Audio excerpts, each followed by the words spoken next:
Hey, gang. Jason Bateman here, doing a cold open for SmartLess. I'm all by myself. I don't have the other two guys. So this is the horrifying look into what this podcast would be without Sean Hayes and Will Arnett. Just me, talking, gaps, no fun, no humor, nothing interesting. Welcome to SmartLess. SmartLess.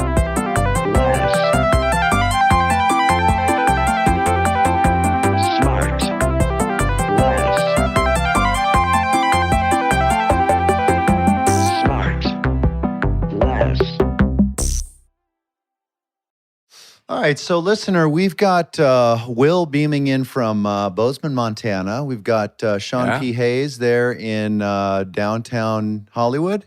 There it is. Scotty is applying chapstick onto Sean's lips because that's the role they like to play. Wow. That just happened. Yeah. Well, Jason threatened that he'd do it, and I made him do it. That was... Does Scotty ever call from the restroom? I'm done, Sean. Wipey. Oh, okay. No. Willie, don't you miss not in a while. Not Willie, in a minute. don't you miss the days? Don't you miss the days of wiping the bums and changing the diaper and the whole shushing them to And bed? then what about doing that to your kids? Oh, Sean, you son of a gun. Sean, Son you of a son of a gun. I do miss it. And we just sort of, especially now that my little guy is 5. Yeah. And he just seems like right, such so a you're big still boy kinda now. doing it a little Yeah, bit. but he just seems like such a big boy now. When is he 6? When is his birthday? In May. Oh, yeah. Yeah. How about that? Yeah. Now, Sean, we can cut this, and if this is getting too personal. Or we can cut this in. We can get this into the middle of another episode and drop it in. Have you and Scotty ever had a serious conversation about children? maybe adopting? It's funny you say that.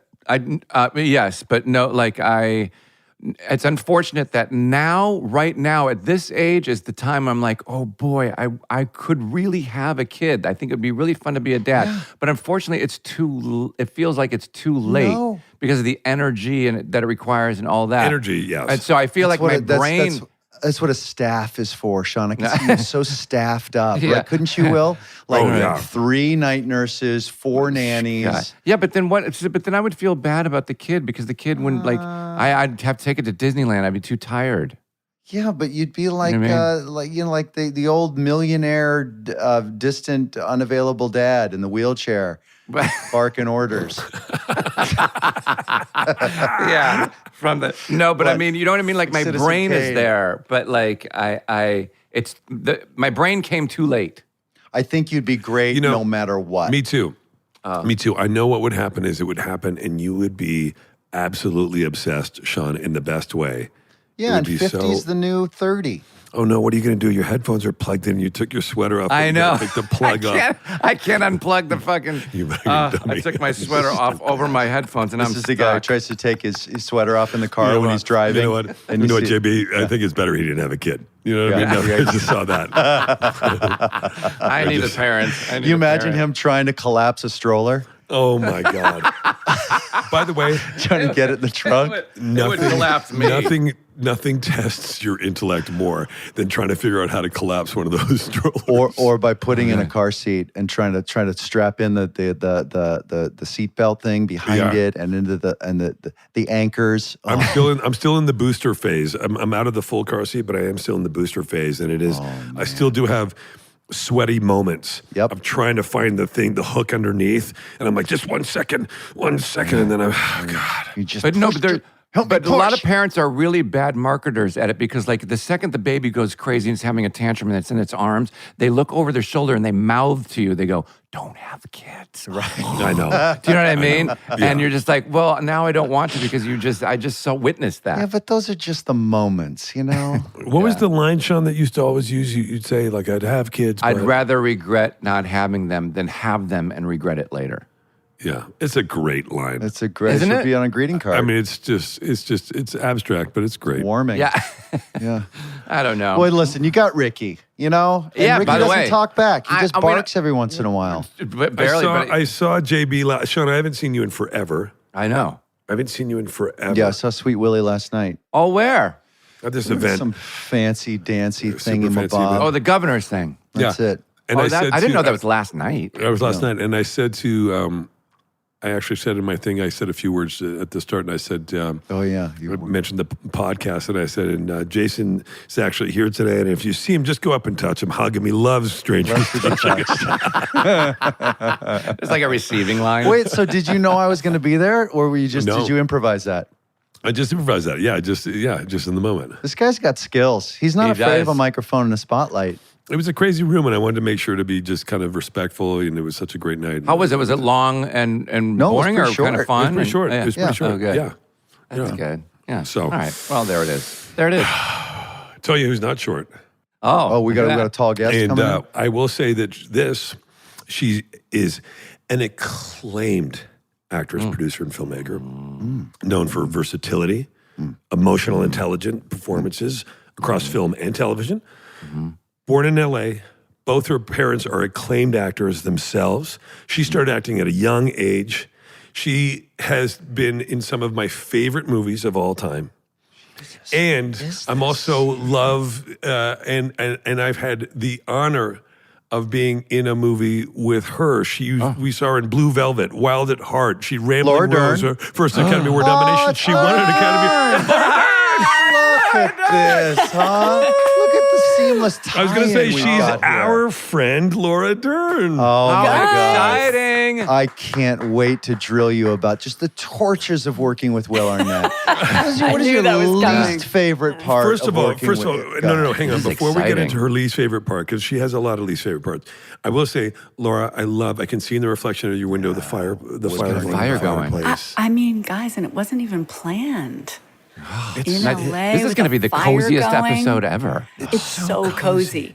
But by the way, has every single guest ever told you that the hardest acting job of their life is staying quiet while you're hysterical? And all I want to talk about is Sean and Scotty as parents? What? That's my dream This come is your true. time. This is your turn. Go know. get him. I wanna Talk be him your into baby. it. Laura, give him a good pitch, because you've got a great kid, or two. Two or three. great kids, and she's Yeah. such Yes. a great mom. You guys oh my know God. well. Tell Sean how Thank great you. he'd be. And age is not a factor. I don't know. It's not a factor. And I liked the Citizen Kane imagery. I sort of like in the wheelchair. of Sean of Sean Stop banging your rolling spoon against the into ball. parent Yeah. his preschooler. And they're only going to be 10 years old before they have to wipe me. I like the idea of you, Sean, of you, Scotty, and your child eating at at one end of a huge, like, 30-person table. Yeah. Right, with a butler God. coming in. And like Finish your homework. Oh, the three of you at Dupar's. I'm just Oh my God, Dupar. I'm so happy. Wait, so for so much. Tracy, who may not know, I think she knows, Will and Laura star in the upcoming Is This Thing On? And Directed Sean Hayes co-stars. and Sean Hayes and Sure. Scotty Scotty. and Scott Eisnogel as well. That's correct. We're both in it Who's as well. incredible in this movie. He's great. I will talk about Sean and Will as well, but I have to start with Scotty. Scotty, yeah. Scotty has one of my favorite lines in the movie, Laura, in that scene where all of us are in that scene, and they say, "I want to raise a toast to somebody who's done a great thing." And you're just got to go, "Thank you." All right, exactly. Oh my gosh. Where was that great apartment? That was an awesome apartment. Oh my God, that was Dumbo, right? That was in Dumbo. That was Yeah. That was In Brooklyn. Bradley and Andrew Day's apartment. Their characters. Yeah. It was a great That was apartment. amazing. they turned it into a great apartment. Yeah, yeah. Yeah. Laura, I just saw you in another great movie yesterday, Jay Kelly. Jay Kelly. Nice going. Ooh, I want to see Real nice that. going. Thank you. I want to Very see good. that. This is to what be I part want of to it. see.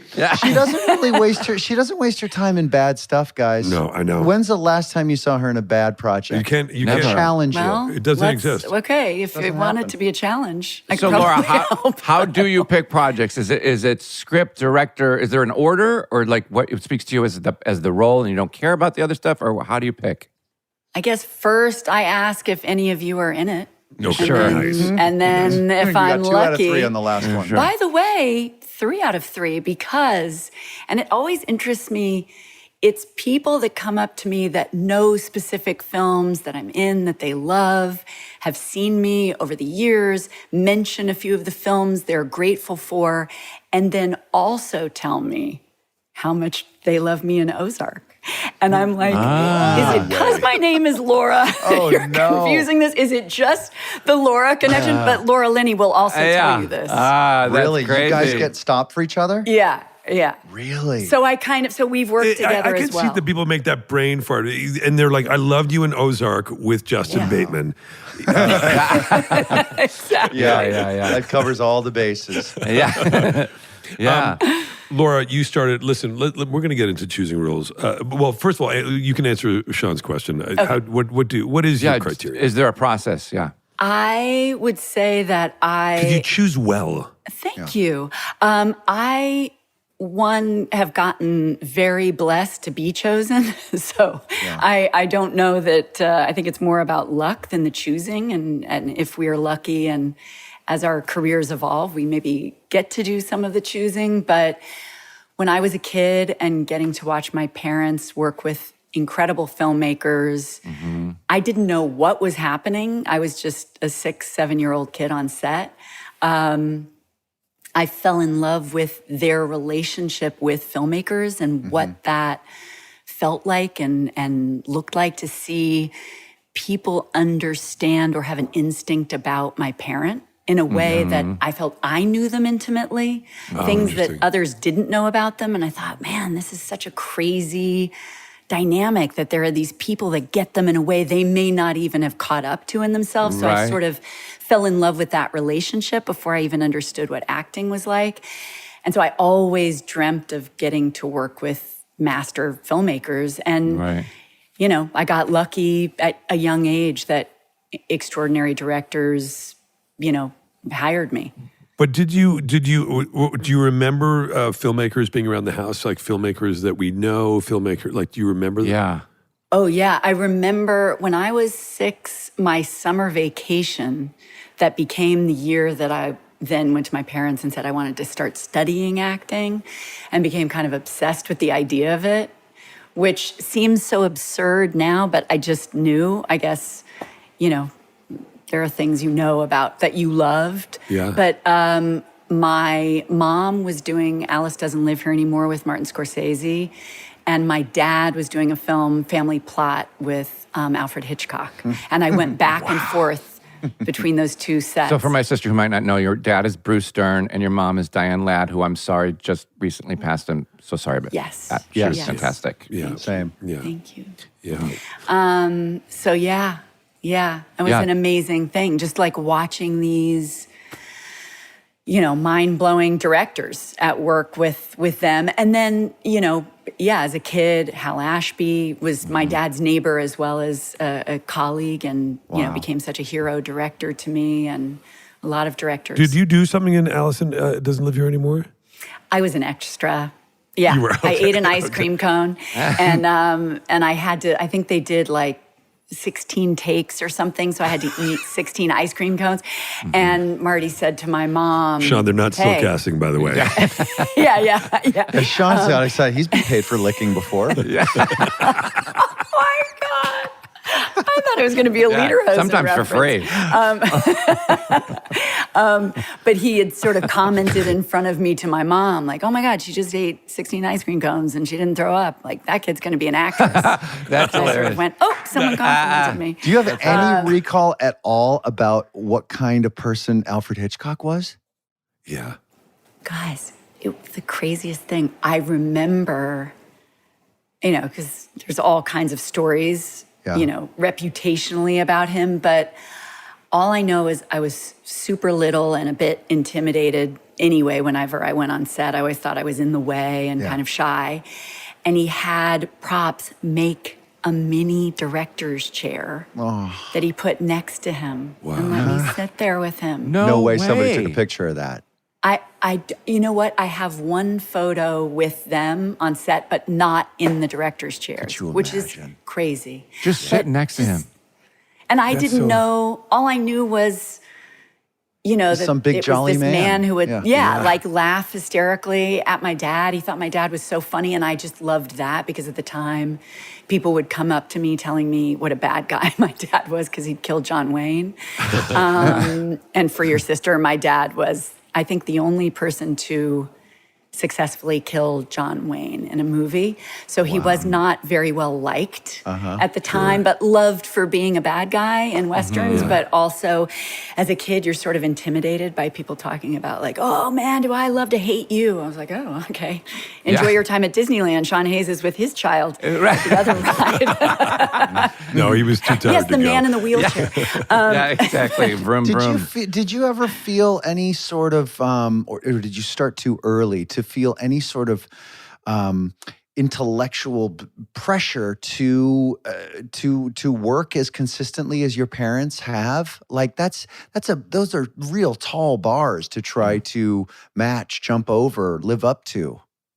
I mean, you've made it, you've done it, but like... This is such a question for you as well. And I will say one thing I so love every time I get to see Jason because of our shared friends is I find you and we find a corner and then we just go. And we share growing up amidst family at young ages, working amidst other family members. Have parents. Did you guys ever cross paths when you were young? Did you guys have Hollywood friends in common? I don't think so. No. Laura was, a whole stratosphere higher than. Don't you dare, Jason? No, the stratosphere to me was yours.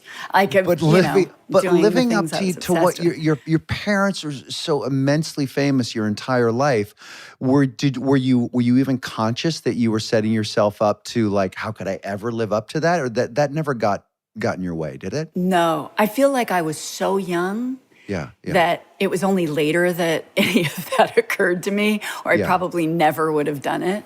But before, you said that for any kids out there that do struggle with that, like, thank God you didn't let it get in your way, because it shouldn't, because it is. You are a completely individual person, separate from your parents.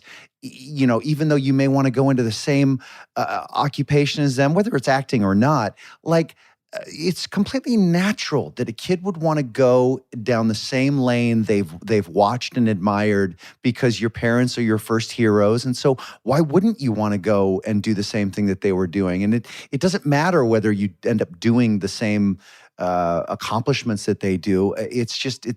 I don't know. I think and kids get a bad rap. And most professions we know only kind of revere legacy families or going into the family business. Your butcher, a doctor you go to. By the way, knowing your kids, they're just hilarious, brilliant people. And I'm just can't wait for them to write and direct and act if they choose it, because it's innate in them. And Will and I had an amazing experience because working on our movie, which I will get into and divulge all these beautiful things about Will.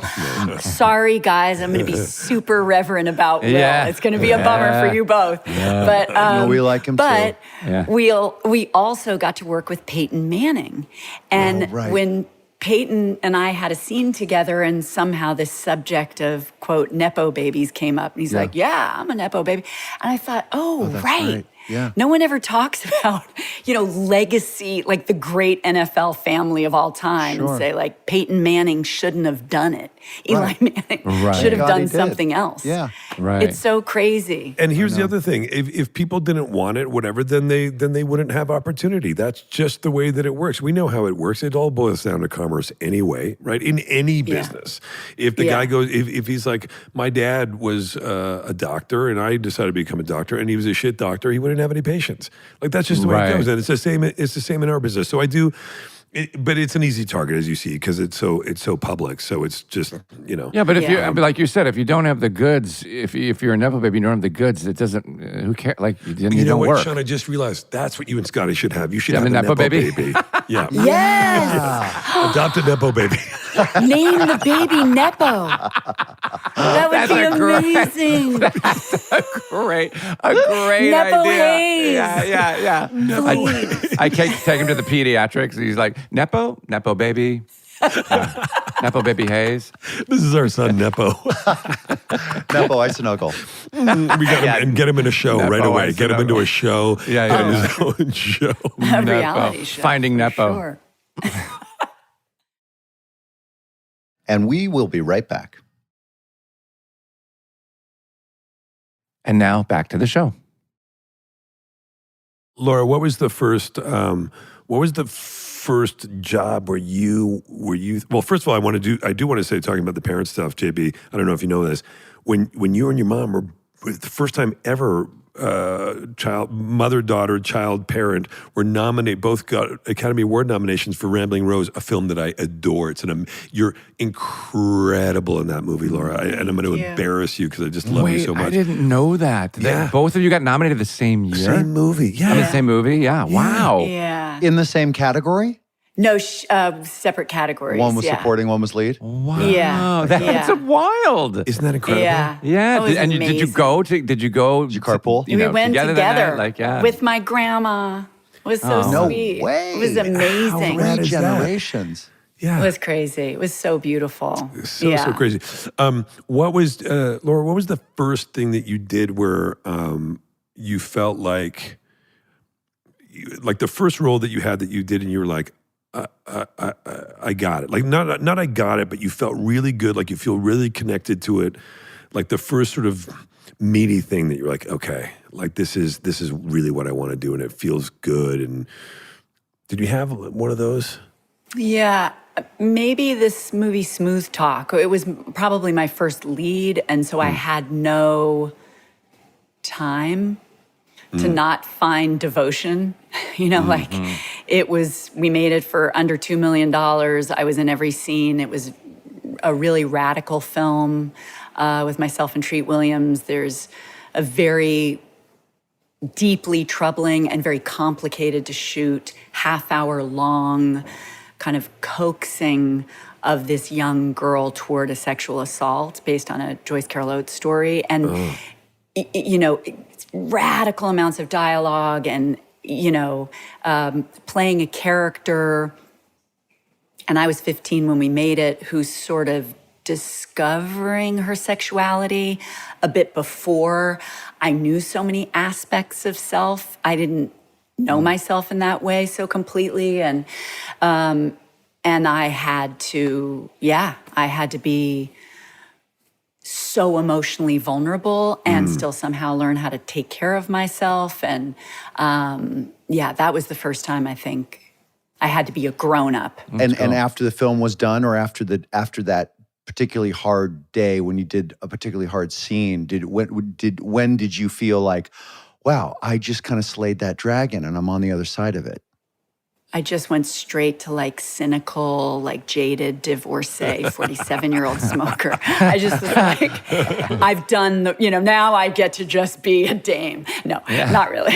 but when did you feel that you were on the other side of it at the end of the movie, or at the end of that day, or once it came out and it got received? You know what? I think the coolest thing was I remember actually calling home and calling my mom after just a day of crying all day and thinking, maybe this isn't the most fun job. Maybe this isn't, I didn't understand all these feelings and where to put them. And I was blessed to have parents I could talk to about that and get some distance from things and learn how to, even though it's emotional and you can kind of crack open all these spaces, you don't have to live in it. It can be healing and a job toward healing, and not something that kind of rips you apart in some weird way. But you'd felt that you'd pulled it off. Yeah, the tears were believable and all that. Yeah. I think I felt a little scared by it because it wasn't intentional. I wasn't trying to be a method actor. I was a kid who just had a day of crying all day, and my body was shaking and unhappy, like when you've cried all day. And so I think just the getting to the place where at the end of that day, I learned kind of what was me and what was this other play space of discovery. And I think the deepest joy, which happened around that time, and also on Blue Velvet, which were a year and a half apart. Great. Those were a couple years in my life where I discovered empathy as this badass superpower. That being vulnerable and being empathetic and being part of a team of people where you're just going to kind of reveal yourself to each other, and it's going to somehow be hopefully safe and generous. And move an audience. It was so radical and hardcore and baller. Yeah. You know, I felt like a kid who just what we do, found a right? sport. Yeah. It's is. weird. It is just like, it's the craziest thing in the world to sit there and be so full of shit that you can make yourself cry and probably make the person watching cry. And like everybody's on board that we're playing make-believe. The people that are doing it are in make-believe, and I'm pretending that it's real, so much so that it's making me cry while I'm watching it. Like everyone signs on to this like bizarro moment that we all go in this dark room together and sit next to these strangers, cry next to one another, and then go leave, get in our car and drive home and have what's for dinner. I know. Like it's just like the coolest, weirdest thing. Yeah. But it's so on a certain level, I can't believe it. You just hearing you say it that way, JB, you realize it is all just about we all just want to connect, and we all just want to like connect with each other and have these shared experiences, because something about that, it inspires us. It makes us we can relate to it. We watch. Life's really interesting to people. And you know, and let's see these little pieces. And you go, well, you go and you know, at its greatest, when you go and you see something that kind of moves you in that way, having that emotional connection to that, or having that shared experience, not even just with the people in the theater, but the people when you're watching it, I guess, and it's just occurring to me for the first time, maybe I'm just a slow learner, it does, there's something about it that like, it sort of, it stirs something in us and makes us sort of, gives us perspective on our own experience, and it sort of answers questions about our own experience and all that kind of stuff. I think it's illuminating to the human spirit, if you will. As bullshitty as that sounds, I really actually believe that now today. I cried at Force Awakens. Yeah, I'll bet you did. Well, I bet you did. Or did the projector break or something? No. Were you sitting behind somebody were you sitting behind somebody with a hat or something? Or did you spill your bonbons?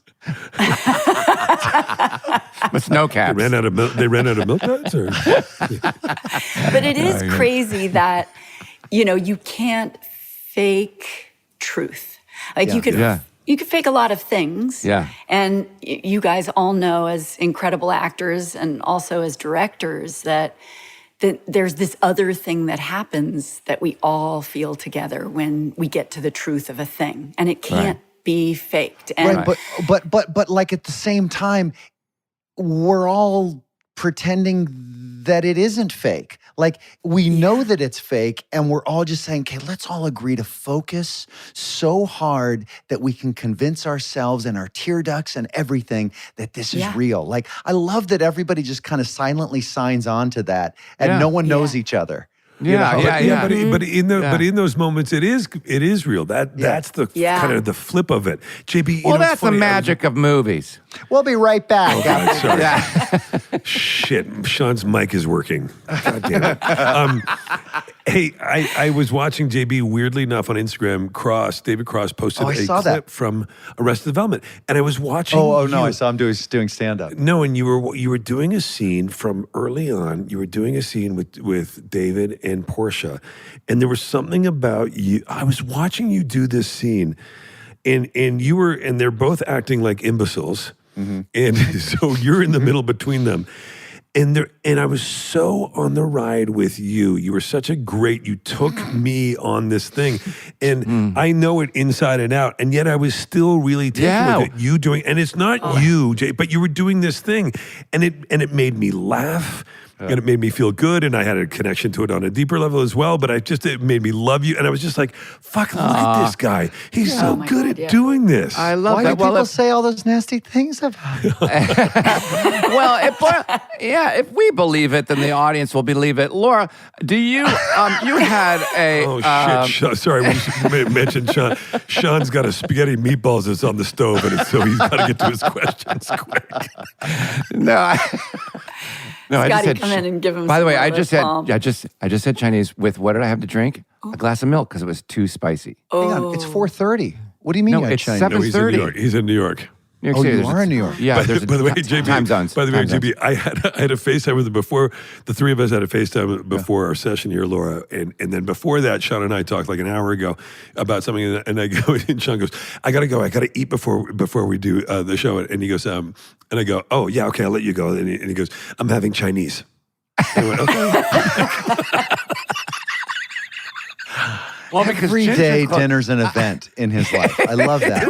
It was well, such no, a funny. I haven't it had was such a Chinese funny- in so long. Laura, do you like Chinese food?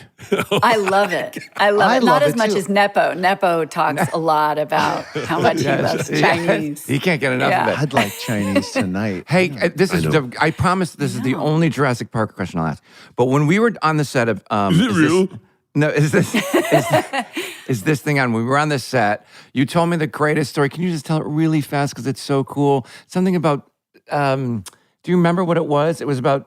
Oh, was it about Stephen with the megaphone the first That's it. day? Yes. Yeah, that we were, I mean, this was the first CGI movie. Yeah, so huge. all we knew was we were going on this journey and there was this new idea called CGI and there was this company called ILM, Industrial Right. Light and Magic. And, you know, Dennis Muren was this guy I met on set and they were talking about how they could paint an image on the computer and things might show up that aren't there in real life. And they would put an X on a piece of paper and put it in like an orange picker up into a tree and say, stare at the X. And I kept thinking, ooh, this may really not work because it just seemed nuts that it was even possible. And it was the first day, I think it was like second or third day on set, and it was the first day we were all there as a group. And we're looking into what was the raptor pen, I guess. And Sir Richard Attenborough is kind of giving us a tour of the park.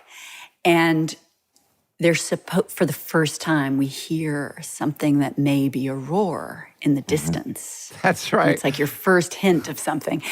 And we did the first take and we were all like looking in the wrong direction and not responding at the right time. So he said, Stephen, we need help. I mean, yeah, nothing's there, but we need to hear it at the same moment. He goes, oh my God, of course. And obviously we had to be scared to sell the things that aren't there. So Stephen was sitting at camera and they rolled camera. Action. We're looking, we turn our heads, and the moment's about to come. And Stephen takes a megaphone and goes, roar, roar.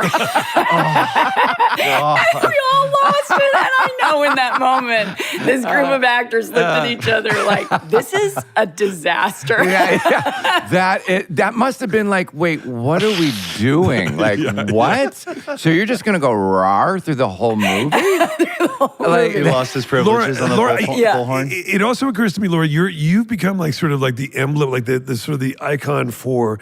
They always use that image of a person. Yes, for me, you're my icon. Obviously. Yeah, you're my and but that thing of you of the big dinosaur coming up like right up against your face and you're totally freaked out. That is like such an iconic. You know, they always include that. You know, it's like a huge. When you see that, do you remember the day you were shooting it? Do you remember what you were going through? Do you remember like the reaction? Yeah, that was crazy. And I mean, it was amazing because the incredible Stan Winston had built animatronic puppets. So there was so much practical puppetry so that's a on real set. head there. Yeah. Oh, yeah. And it was, you cuss. I've heard crazy shit on this show. Like yes, we scary as fuck. Like nothing scary. Oh shit, we don't use the fuck. We don't say not from the women. Fuck. Not you from the told only me that from the too, men. and I just said it again. Fuck. And a third time. Not from the women. But it's so scary. Those dinosaurs were terrifying. Yeah. I mean, isn't it wild? There's no I'm acting. sorry if you get asked this all the time, but isn't it wild to be part of something that you had no idea what it was going to be? It was cutting edge technology, and now it's spawned like, I don't know how many movies. It was part of like this massive movement in Hollywood that changed how they made movies. And you were the first person. You were part of it. That's just so cool. I'd made Wild at Heart, I guess like the year before, 2 years before, something like that. And so I told Nick Cage that I had been offered this opportunity. And I was like, I haven't read it yet, but all I know is Stephen explained that I guess there's dinosaurs are going to come back to life. And there's a book, I'm going to read the book. And he goes, you don't have to know anything. Yeah. Right. Dinosaurs are going to come back to life. You have to do this movie. Yeah. And I just remember Nick being the person who, that's made me good. know I had to say yes instantly before That's cool. learning more. That's Wait, cool, that's okay, cool. wait, Laura. So Sean opened the door, and then you just mentioned Wild at Heart. So first of all, it should be noted, Laura made so many great movies with the incomparable David Lynch, who I know is a close friend of yours as well, and he was just, one of the all-time greats, and the two of you had this great collaboration on all these great movies. First one being Blue Velvet. Just talking for a second about how that came to be. So good. I met him on an audition, and I What think I part just was he turning reading for? 17. And he was very good, to be honest. But crazily, I went in and we talked for, I feel like 45 minutes with the casting director and David about everything. And I never read for him. And the casting director had seen me in a couple of films and I guess recommended me, but I don't think had seen my acting yet. But he just had an instinct, and he was so a believer in following instinct. And it seemed to go well. I just was, so in love with his movies already. So it was such a huge thing to me. I'd seen Eraserhead, I'd seen Elephant Man, and Right. so I was just blown away by him. And then he invited myself and Kyle MacLachlan to lunch at Bob's Big Boy. Wow. And I remember him doodling on a plate in ketchup, making like the most abstract and amazing drawings on his plate while the two of us were just talking and chatting it up, and him watching the two of us. And I could see in his eyes him starting to see his movie.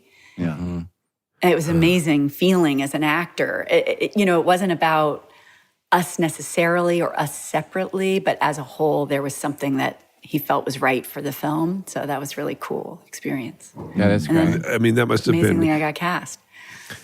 Did you when you started making Blue Velvet well, it sounds like you did at that moment, understand that you were doing something different, like that doing with him was different? I didn't know what it was going to be, or it was such an brilliant and insane script and world, terrifying and beautiful, and all the things that, and hilarious, and all the things that Blue Velvet is. But I had just started college. I was on day 2 when I got offered the movie and was beside myself and was told that I couldn't leave school. They wouldn't let me have a leave of absence. So I went to the head of the program I was in to say, here's the script, here's everything. Can I have a tutor? And I'll make Whatever it takes. behind the scenes, like I'll do whatever I can do, please, please. And I remember saying to this professor, I just have this feeling this is my college education. Mm-hmm. And they told me that not only would I never be invited back to this university if I chose the movie, but that I was making, the most radical mistake of my life. And so I remember entering that whole experience thinking, which I don't think I ever would have understood if I hadn't watched my parents with these directors and had this feeling with David, like this is my, not only home, but this is my teacher. This is my college. This will be, Right. I mean, in some unconscious way, I think I did know this is the greatest opportunity. You were literally at a crossroads. And you chose to go that way. And it seems that you made the right choice. We don't have to name that professor by name, but if you'd like to take the opportunity I to would shame love them, to. that'd be fine. Right now, please. Well, if you, I'd actually do what was running second place as far as a possible career path for you? Was there ever anything else on your radar? Or since then, like if somebody said, you can't do this anymore, got to do something else to... I'd be pretty fucked Really? Yeah, I think I would too. Now Yeah, I would wouldn't. definitely be. Yeah. At like 12, No, I you had an idea about being a child psychologist. That was Yeah. really interesting to me. Yeah. As Will knows, I loved being a swimmer. Yeah. Wait, Laura, a psychologist for children, not a 12-year-old psychologist, not a child psychologist. Right. Yes. We'll be right back. And back to the show. Where does the swimming come from? Yeah, she's a swimmer. I just When did that start? love it since I was too. little, and then became, just in school, competitive swimmer. And Will knows way too much about it. And in the movie, is this thing on? You play an Olympic volleyball player, and I remember when we were starting, and you're like, God, I really got to like figure this out. I got to find how, like, I got to do the work. And you went and you played volleyball, right, or something, or you took lessons or something like that. Really? And in the movie, in the shots and everything, I'm like, oh my God, I completely believe that you were a volleyball player for the Olympics. I mean, 100%. Thank you, Sean. Yeah, it's true. Thank you. Wait, I but wait, mean, I don't remember you. I've seen it twice. I don't remember. Was it just the one picture that has yeah, you? there's a picture and there's one quick thing cutaway where of where she me spikes. Got it. Okay. spiking. But I think it's mostly, two things. One, as Will and I both can talk about, you guys all know that Bradley is like such a radical, discipline beyond compare, perfectionist in his like drive of whatever it is, the truth, the Philly cheesesteak sandwich, Yeah. the movie, it's Yeah. gotta be the one. Yeah, and yeah. so, I feel like I pride myself sometimes on throwing myself into things, but in this case, I was like, oh yeah, even if it's not in the movie, I got to get up 2 hours before and train because, the manner at which you hold yourself and the way that's you what I'm carry talking your about. body when it's embedded in you is different. matters. And her manner is different. And Sean, maybe you know a little bit, but when we were talking about, like when Bradley said, I think that Laura's going to agreed to do this, which totally elevated everything that we were talking about doing once she agreed. And he always describes it, he's like, this character needs to be an assassin. And Laura is a fucking assassin. And so when she started to really inhabit that really hurt idea my of feelings. I know. No, because she's literally killed people. She's killed people. Yeah. She's a You sniper. said we wouldn't get into that. She does. She has silencers. She does piano wire. She's an assassin. No, but she this idea, and then she started to carry herself with that thing. Like she had this sort of like that sort of competitive athlete edge to her. It was fucking rad, and we did some work beforehand. Yeah. It So was- Will, so what was that like? When you started to go through just the reading the script sort of rehearsal process, I'm assuming you guys did. Was there a moment where you're sitting across the table from Laura and you start seeing Laura do Laura stuff, and like you start seeing that talent, and you're like, oh fuck, I better really kind of, 100%. I mean, we had the luxury. I mean, JB, I will tell you, yes, first of all, a lot. And she's the most gracious and warmest and kindest person. And really, I can vouch for that. Held my hand, and we were such partners. And she was and we started and we read a bunch, early on and went through the script, and she had so many great ideas for, leading up to it. And then we went through this great rehearsal process together and did this workshop, which was super rad, and where we got to know each other. And that's why we know way too much about each other's lives. Literally everything.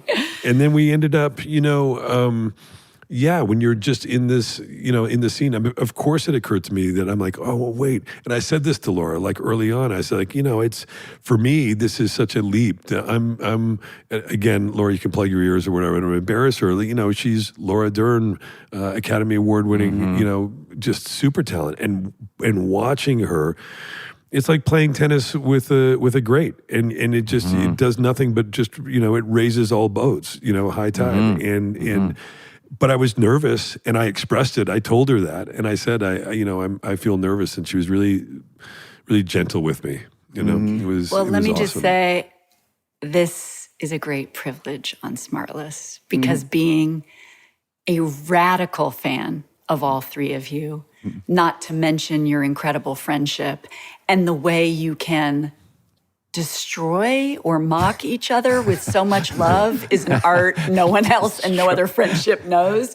But let me be the person who gets to be on SmartLess to pay homage to Will's bravery because Sean was there with us. Yeah. And I know, Jason, you've seen it. Like, incredible it is performance. Incredible. Yeah. Who he is, what he's willing to reveal, his vulnerability, his willingness to, yes, take my hand and for us to explore everything with each other for these characters in this, 25-year relationship. Yeah. But, oh my God, the truth, the heartbreak that he exposes within himself and to me is like unparalleled. So it's me who has to say how blessed I was, really no bullshit, to be staring in his eyes and be forced to be honest and see myself in ways sometimes was not comfortable and also beautiful and revelatory. What a fucking actor, people. Well, even just the bravery, how it just started even early by Will just writing it, with Chappie, like saying, well, I'm going to try to write a script and it's not going to be like, silly shit. This is going to be like real stuff from the heart, like a drama, a raw drama. And then expect it to be taken seriously and read by people that are like Academy Award winning and nominated people. And then they say, okay, we're doing it. Yeah. Yeah. And it's like, and you're like, oh, just kidding. Yeah. And now I gotta be a great actor in this thing. Right. And then pulling that off too. It's just pretty fucking cool. So beautiful. Oh, thank you guys. Yeah, Thank you. can't wait. It was scary. There were a couple great moments, and Laura I tell you, this is. We were making the movie, and we were trying to get this scene, and we had trying to get the scene. We had a crazy day where we rehearsed all morning with the crew standing by. This is the scene towards the end of the movie? Yeah, and then we shot all afternoon, and it was tough, and we just, it's one of those days where you're just swimming. You're like, did we get it? Are we getting it? Are we close? Or are we super far away, and are we just swimming even further away from what we want, and all this kind of stuff. And over the week, and it was a Friday, and so we wrapped late on the Friday night, and over the weekend, Laura and Bradley and I ended up having a bunch of conversations over the weekend. And Laura and I had this, I don't know how you felt, but for me, that was such a turning point. And we had this really awesome, honest conversation about just all of it and being honest with each other about how we felt and blah, blah. And it was like this crazy turning point for us in the movie. Yeah. And from that point on, we were such partners. Yeah. And I love that people respond to our relationship in the movie, but I will say that it was born out of real experience. Yes. And, 1,000,000%. Yeah, you can tell the chemistry is real. Yeah. I love her. And it's interesting that we didn't get there because the first sort of half of the shoot, we were in this antagonistic dynamic. Mm-hmm. Yeah. And so it was like when we had to truly face each other and be boundaryless about who we were, then, and you really held my heart in it. And, I said stuff that's what's incredible, right? In these intimate relationships, as you were talking about, Jason, there we are in this familial story that we're trying to tell all together, but that we were truly the most honest I've ever been with someone. Me too, ever. Yeah. And I remember we showed up, we shot this scene that's not in the movie where we go to the hospital. It was the first thing on Monday. And we had this great conversation, a couple of conversations, and we showed up. And it was like from that moment on, it was just unreal. Like that scene, it just didn't work in the movie. The scene is fucking great. Yeah. And it was like, oh, it just changed everything. It was really wild. And for me, anyway, it was the first time I've experienced it. Can we enjoy that scene on DVD extras? Yeah, I'm going to load it up on the internet pretty soon. Okay, great. Don't you miss DVD extras? As soon as I figure I do miss DVD extras. And Sean and Scotty. Oh, God. So then Sean I mean, and Scotty. what miraculous best friends. I know. I mean, Will actually has them in his life. I just pretended. And you were the best friends I'd ever had. Likewise. We ended up on a group text. I felt so excited it was really and proud. good. Yeah. I loved it. The first day we showed up, Willie was so sweet. He said, I feel like my family just showed up on set. It was very kind. Very sweet. Yeah, it was so fun. Sean does this scene, by the way. I don't know if you've told this. Sean does this scene. Laura knows. I mean, with so we're in the Oyster Bay house, and he and Scotty have to go, and it's a stretch. They had to go in and raid the fridge at night for all the terrible soup and ice cream, right? All right, and you're on the couch trying to sleep. And so they're supposed to be, and Bradley's like, and he goes like, yeah, I think they're kind of high and whatever. Yeah. Sean eats a gummy, and so all day he's trying to time when he's going to eat the gummy for that scene. Wow, nice, Shawnee. Yeah, thank you. Thank you. He kept going to me like, do you think it's too early if I eat it right now? Because I want to eat it right when we shoot it, right? Laura, I want to know, like, who other than the three of us, because I know that's what you would joke around and say, but truly, because you've been around it since you were a kid, who were you starstruck the most by growing up or recently or anything, or do you even get it? And I always ask Jason that too, because you guys obviously grew up in the business and I didn't. And so I'm always like, wow, I'm still like, wow. And I know you guys are too, but like, is there a person recently or even when you were younger that you were like, okay, I can't believe I'm working with this person or I'm meeting this person? I don't know about you, Jason. Sometimes I feel like I'm the most starstruck, and maybe because the equity for mastering something or loving something was all about movies in my family. So if I meet heroes, I lose my mind. But it's movie actors and directors and musicians big time too. Oh, musicians, Meeting music heroes is a big deal. Yeah, for sure. What is that about musicians and athletes and actors? They all kind of want to be one another. Yeah. Because it's a world Yeah. you're not in. So it's like, wow, I get that. It's a crazy thing. But I think for me, like meeting heroes of another time was always such a huge gift. Yeah. Like Alexander the Great? Alexander the Great was huge. Oh, well, I told you that story. Like I said, he knows all my stories. You had said no, because I remember when Rashida Jones was on, I was like, she just grew up with like Michael Jackson coming over for dinner. I'm like, well, that's crazy. I'm like, what? I know. But I've become friends, can I say that? Which is insane and so privileged with Carol Burnett because I produced this show, Palm Royale, and like working with her, knowing her. And even though she knew my mom and, there are these crossover things, but when you have your own relationship with these legends that raised you on their talent, raised you on their shows, that's crazy. Yeah. Actually, I did just find, and Jason will relate to this because it was of an era that we grew up around, my mom's Battle of the Network Stars award. No way. CBS won when she was on the team. Yes. No way. And it was I became such a fan. I was like, oh my God, Battle of the Network Stars. This is like the greatest award. I can't believe I have her Battle of the Network Stars award. Because you realize it's the way things entered your living room. Like Lucy, there will never be a greater hero. Right. It was the Andy the Griffith show, like the things that. I mean, why don't they bring that goddamn show back? Remember we talked about it for a minute, didn't we?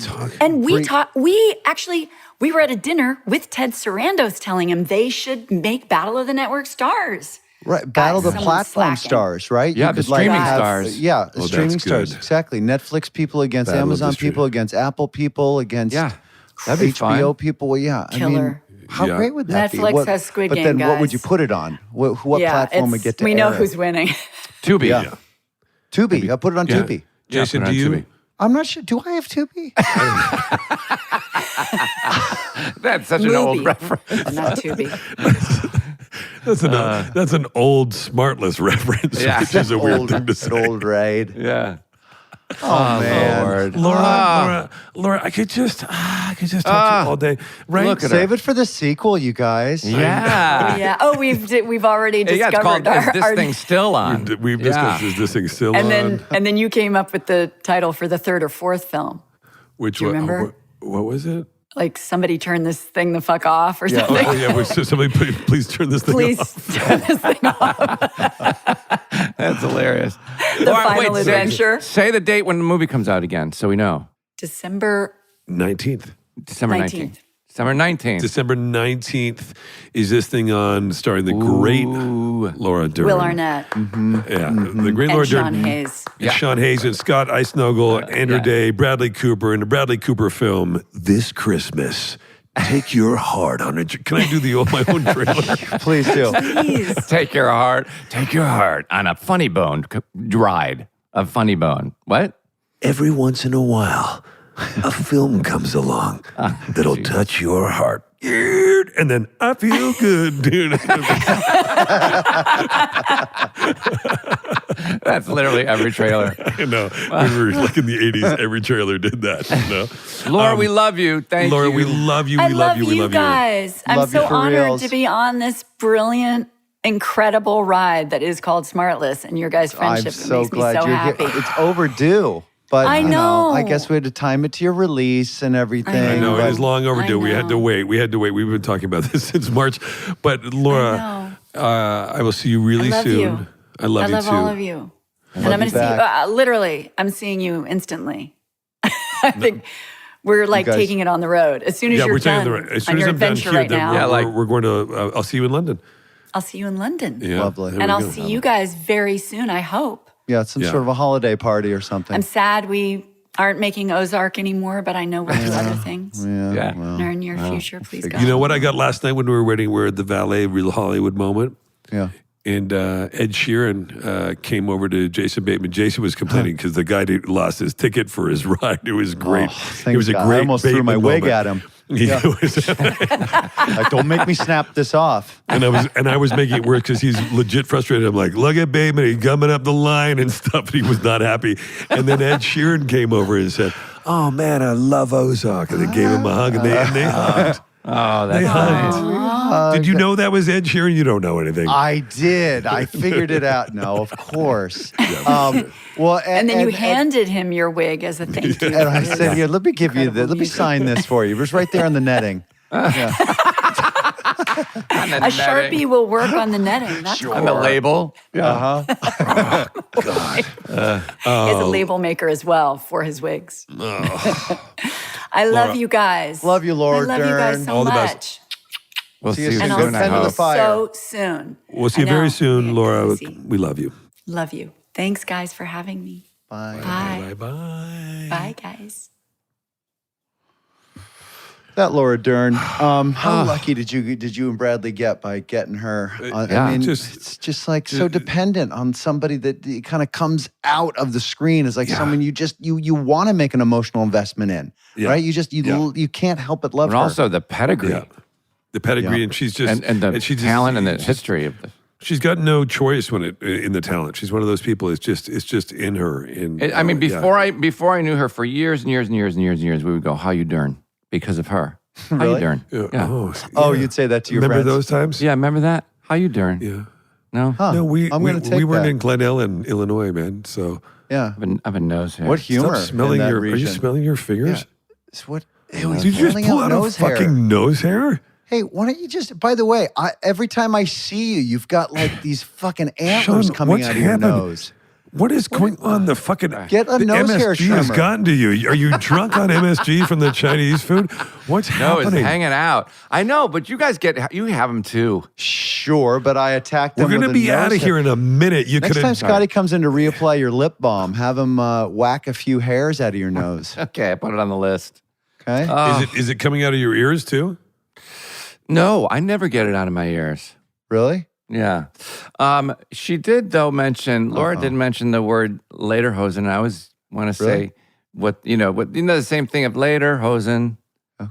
Right? Like it's kind of this it's kind of the same thing as saying, Later, Hosen. Well, I mean, like, bye, yes. Hosen. Yeah.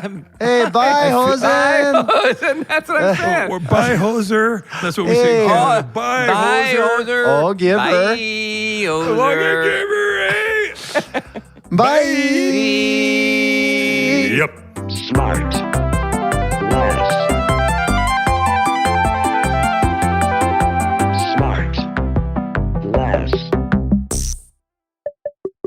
SmartLess is 100% organic and artisanally handcrafted by Michael Grant Terry, Rob Armjarv, and Bennett Barbaco. SmartLess.